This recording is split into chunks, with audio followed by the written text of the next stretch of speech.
So I got the Holley Dash back, and I gotta say, there was no difference between when I sent it to when it's coming back.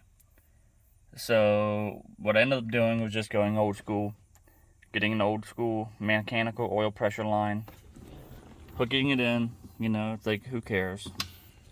It works. And then I started noticing some other things. You can see in the video that I've driven, or you will see in the video that I drive, I don't know, 15, 20, 30 miles on it, and the GPS odometer still says 0. When I googled this issue, apparently this is a very common issue that everyone complains about, but yet there's no update to fix it. So why in the hell did I spend $800 on a digital dash if none of this shit works? I'm very upset with the outcome of bang for the buck. This is the worst decision I've made so far. So I got the cable undone from the kickdown, the detent cable. But my problem is, if you look down here, the new piping is here, the transmission's there, these lines are in the way, and I have a little tiny space right here. If I can get my hand up in there, that I can get my hand and see the wire there. So that's what the amount of clearance I have to get to that wire. And then I gotta feed it back up and through. I can't even really see it. Back up and through there. Just try to get up behind a motor. But this time, what I did is I bought heat shielding to wrap around it.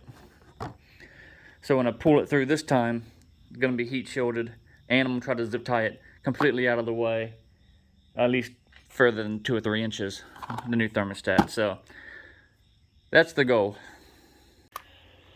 So the thing I'm gonna do is I'm going to put this in through the top and try to wiggle it down and get it over somewhat close where I need it.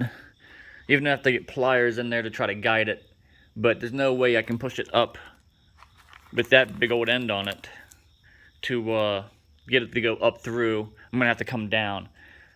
I ended up cutting the old one out because it wouldn't budge down here. I couldn't get it to extend because it was melted. I couldn't get it to extend, I couldn't get it to pull back in, so it had to be cut. So, oh well. But doing so helped me get the top of it out through the top and the bottom of it out through the bottom. So now I got to figure out a way to get that through without any issues.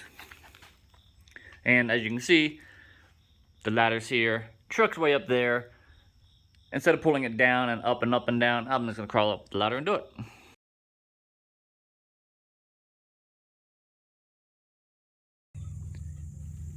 So I'm gonna go ahead and fire this thing up and give it my first test run of more than, you know, getting in and out of the garage. Actually, I've been having trouble starting it because I don't know if it's the fuel injection or what's going on, if it's not building enough fuel pressure. I have to figure out a place to mount the GoPro.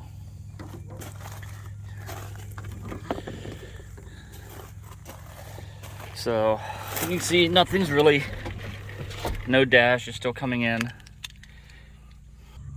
Okay, try this again.